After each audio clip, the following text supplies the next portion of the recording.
Kumusta? Ngayon, pag-uusapan natin ang isang napakakilalang kwento. Ito ay tungkol sa isang mahabang paghihintay, isang malaking pagkakamali, at higit sa lahat, kung ano ba talagang ibig sabihin ng pagiging isang tunay na pinuno. Tara na't alamin natin. 'Di ba? Ang hirap ng pakiramdam na yon. Yung parang teka, babalik pa ba siya? Parang pinabayaan na yata ako. Well, ganyan na ganyan mismo ang naramdaman ng mga tao sa ating kwento ngayon. Isipin nyo ha, isang malaking grupo ng tao, nasa gitna sila ng disyerto, tapos yung leader nila, si Moises, umakyat sa bundok, sila naiwan lang doon, naghihintay, at walang kasiguraduhan kung ano na ang susunod na mangyayari. So, umakyat nga si Moises sa bundok Sinai para kausapin ng Diyos. Ang problema, yung pag-akyat niya sobrang tagal, mas matagal kesa sa inaasahan ng lahat. Sa simula, okay pa naman, sabi nila. Sige, maghihintay kami. Pero nung lumipas ng isang linggo, tapos isa pa, dun na nagsimulang maubos ang pasyensya nila.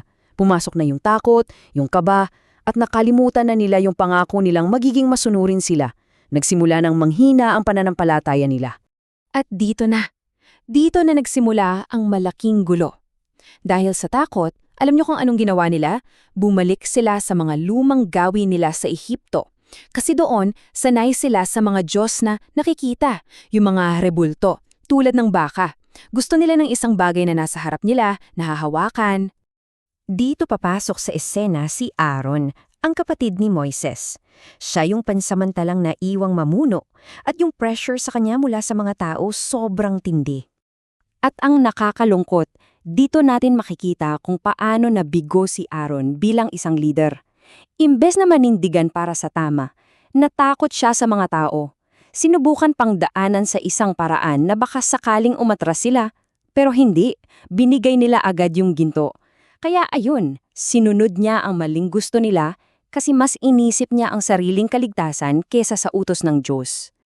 Para lang malinaw sa lahat, ang isang idolo ay kahit anong bagay na sinasamba natin na hindi ang tunay na Diyos. At ito yung pinakauna sa mga malalaking utos na binigay sa kanila. Huwag kayong gagawa ng mga Diyos-Diyusan. Pero yun mismo ang ginawa nila, sinira nila agad ang pangako nila. At hindi lang sila gumawa ng idolo ha? Grabe, nagparty pa sila. Ang matindi pa, tinawag nila itong piyesta para sa Panginoon. Pero sa totoo lang, isa itong magulo at pagganong selebrasyon. Puno ng kalaswaan, katakawan, lahat ng maling gawain na natutunan nila sa Ehipto, ginawa nila. Ngayon, habang nangyayari lahat ng yan sa baba, sa tuktok ng bundok, hindi nila alam na binabalaan na ng Diyos si Moises. Sinabi sa kanya yung pagtataksil na ginagawa ng mga tao. So, pababa na si Moises kasama niya si Josue na isang general. Ang unang naisip ni Josue, nako, may gera, may kaaway. Pero si Moises, alam niya sa puso niya na hindi yon ingay ng laban. Yon ay ingay ng kasalanan. At yung sumunod na eksena, grabe. Pagkakita ni Moises sa gintong baka at sa mga taong nagsasayawan, nag-init talaga ang galit niya. Pero hindi to basta galit lang ha. Ito ay righteous anger. Isang galit na nagmumula sa pagmamahal niya sa Diyos at sa pagkadismaya sa mga tao. Kaya, sa harap nilang lahat, ibinato niya yung mga tapyas na bato na may sulat ng kautusan. At napaka-importante ng simbolismo dito. Kung paanong nabasag yung mga tapyas na bato, ganoon na ganoon din nabasag yung sagradong kasunduan, yung tipan sa pagitan ng Diyos at ng mga Israelita. So, tapos na ang party, tapos na ang kasayahan. Panahon na para harapin ang resulta ng mga ginawa nila at naging napakaseryoso ng mga sumunod na pangyayari. 3,000. Yan ang bilang ng mga pasimuno, yung mga ayaw talagang magsisi sa ginawa nila. Hinarap nila ang isang napakabigat na parusa para sa kanilang pagtataksil, isang malungkot na paalala na ang kasalanan may kapalit. Klarong-klaro yung sinabi ni Moises. Hindi ito isang simpleng pagkakamali lang. Ito ay isang napakalaking kasalanan. Isang pagrerebelde laban mismo sa Diyos na nagligtas sa kanila mula sa pagkakaalipin. At ngayon, dadako tayo sa pinakaimportante at pinakamadamdaming bahagi ng kwento.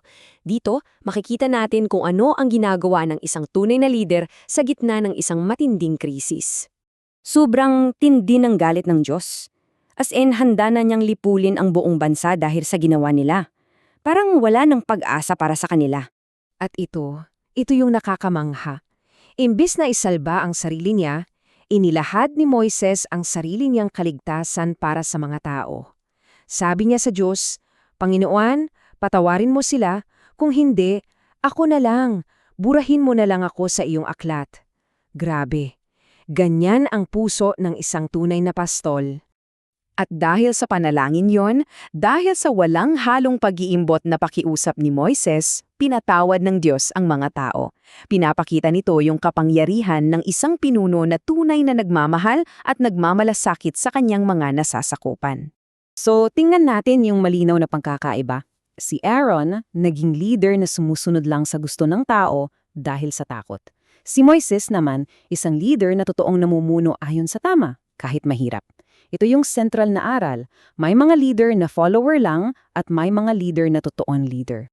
So, ano-ano yung mga aral na pwede nating pulutin dito? Una, ingat sa takot at pagiging apurado kasi nakakapagdulot yan ng maling desisyon. Pangalawa, ang tunay na pamumuno ay yung pagtayo para sa tama kahit ikaw na lang mag-isa. Pangatlo, lahat ng ginagawa natin may bunga. At panghuli, at ito ang pinakamaganda, kahit gaano kalaki ang pagkakamali, laging may puwang para sa pagpapatawad. Kaya yan ang tanong na iniiwan ko sa inyo. Sa mga pagkakataon na susubugin ka, anong klaseng leader ka? Yung susunod lang sa agos para maging safe o yung tatayo at mamumuno para sa tama? Pag-isipan nating mabuti yan. Salamat sa palsama ninyo.